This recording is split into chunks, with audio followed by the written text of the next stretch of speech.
जय हिंद गाइस। तो बात करेंगे जो 9th क्लास का साइंस है, वर्क एंड एनर्जी। तो वो जो चैप्टर इसका 4th पार्ट जो है उसमें सॉल्व एग्जांपल दिए हुए हैं, वो हम सॉल्व कर रहे हैं। देखिए 3 पार्ट जब देख लेंगे तो ये वर्क डन क्या है ये आपको समझ में आएगा। तो ये न्यूमेरिकल जो है वो सॉल्व किए हैं, पर अगर आपको समझ में नहीं आया तो जरूर देख लीजिएगा, आपको समझ में आएगा। न्यूमेरिकल क्या है?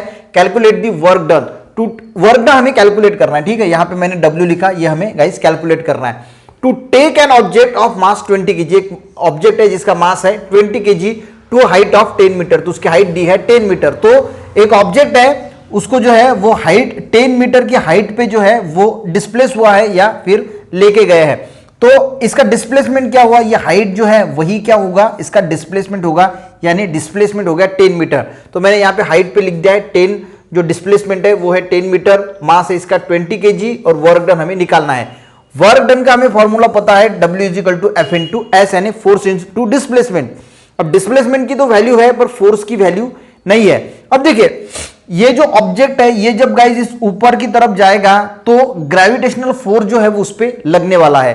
तो इसमें जो एक्सेलरेशन होगा वो क्या होगा? एक्सेलरेशन ड्यू टू ग्रेविटी, यानी यहां पे जो A है एक्सेलरेशन ड्यू टू ग्रेविटी, तो वो कितना है? 9.8, ठीक है। यहां पे इसकी वैल्यू जो है वो दी है।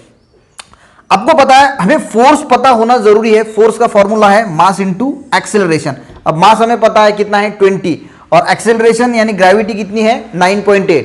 पर गाइज हम यहां पे जब ये वैल्यू लिखते हैं तो ये निगेटिव लिखते हैं। अब निगेटिव क्यों लिखते हैं? क्योंकि यहां पे जो फोर्स लग रहा है वो निगेटिव लग रहा है। देखिए क्यों? क्योंकि फोर्स लग रहा है पर ऑब्जेक्ट जो डिस्प्लेस हो रहा है वो किस प्रकार हो रहा है? वो ऊपर की तरफ हो रहा है। तो हम क्या कहते हैं? तो ये जो वैल्यू आती है वो निगेटिव आती है, यानी -9.8। तो इसकी वैल्यू जो है वो आएगी गाइस -196 न्यूटन, ठीक है। तो ये हो गया हमारी फोर्स की वैल्यू। बस अभी हमें जो है वो वर्क निकालना है। फोर्स की वैल्यू कितनी है? ये निगेटिव क्यों लिया हमने? क्योंकि हमने देखा कि ये जो वर्क डन हो रहा है ये निगेटिव वर्क डन है, क्योंकि फोर्स जिस डायरेक्शन पे लग रहा है तो फोर्स इस डायरेक्शन पे लग रहा है, पर ऑब्जेक्ट जो है वो ऊपर की तरफ भाग रहा है, यानी ये अपोजिट डायरेक्शन है, यानी फोर्स की डायरेक्शन अलग है और डिस्प्लेसमेंट की डायरेक्शन अलग है। तो इसको हम निगेटिव वर्क डन बोलते हैं और इसीलिए हमने इसको निगेटिव लिया है। और यहाँ पे डिस्प्लेसमेंट कितना है 10, तो इसकी वैल्यू क्या आएगी? -1960। अब इसका जो यूनिट दिया है गाइज, ये यूनिट जो है वो क्या होगा? ये होगा गाइज जूल, ठीक है। तो ये गाइज जो है वर्क डन की वैल्यू कितनी आ रही? -1960 जूल। चलेगा तो अब ये दूसरा न्यूमेरिकल देखते हैं। बहुत सिंपल है। देखिए अगर आपको सारे फॉर्मूलेस पता है, कंसेप्ट अगर आपका क्लियर है, तो ये न्यूमेरिकल तो आप इजी जो है वो सॉल्व कर पाएंगे। तो इससे पहले आप कंसेप्ट क्लियर कीजिए। पहले के 3 वीडियो जो है वो जरूर देख लीजिएगा वर्क डन के। अब देखिए इसमें क्या बोल रहा है? Praveen has applied a force of 100 newton. तो यहाँ पे फोर्स की वैल्यू दी है 100 न्यूटन, ठीक है। वो अप्लाई कर रहा है ऑन एन ऑब्जेक्ट, किसी ऑब्जेक्ट पे एट एन एंगल 60 डिग्री। अब यहां पे देखिए 60 डिग्री का क्या बोलना है। मान के चलो ये कोई ऑब्जेक्ट है।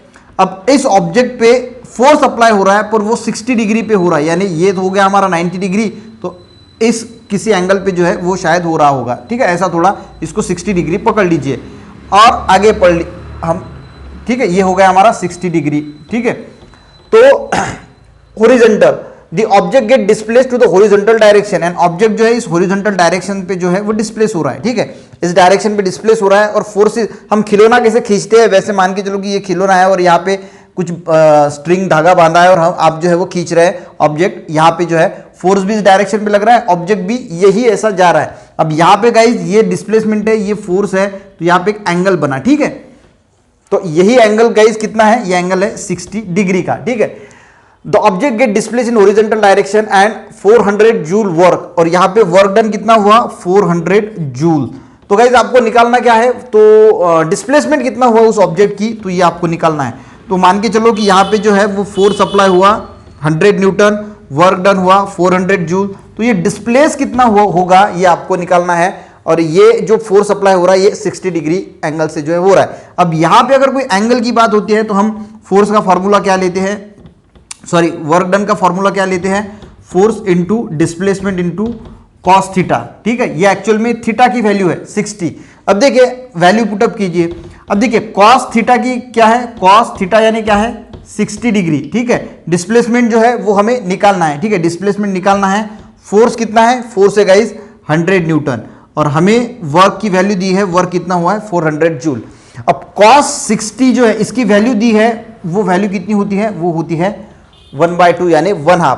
तो इनटू गाइस होगा ये यस हमें निकालना है, इनटू 100 होगा इज इक्वल टू ये वाला 400, ठीक है। अब ये 100 जो है वो मैं नीचे लेके आता हूं, तो ये 400 डिवाइडेड बाय कितना होगा 100 इज इक्वल टू ये हो जाएगा 1/2 इंटू एस। तो यहाँ पे कितना होगा, ये हो जाएगा 4, ठीक है। 4 is equal to 1/2 into s. Yes यानी क्या है डिस्प्लेसमेंट, हमें डिस्प्लेसमेंट निकालनी है, तो ये 2 इधर चला जाएगा यानी 4 इंटू 2 इज इक्वल टू हो जाएगा एस, यानी एस की वैल्यू कितनी आएगी 8, और यूनिट क्या होगा मीटर। ये मीटर क्यों आता है, ये जूल क्या है, तो इसके लिए गाइज मैंने कल यूनिट्स ऑफ वर्क जो है वो वर्क के यूनिट्स हम किस प्रकार निकालते हैं एसआई सीजीएस बहुत सिंपल में आपको समझा के दिया है, वो जरूर देख लीजिएगा। यानी आपको ये यूनिट की कंफ्यूजन जो है वो दूर हो जाएगी। यानी डिस्प्लेसमेंट इस ऑब्जेक्ट की कितनी होगी 8 मीटर। आई थिंक आपको ये न्यूमेरिकल जो है वो समझ में आए होंगे। मिलते जो एनर्जी का टॉपिक है वो हम कल के लेक्चर से जो है वो स्टार्ट करेंगे। Thank you.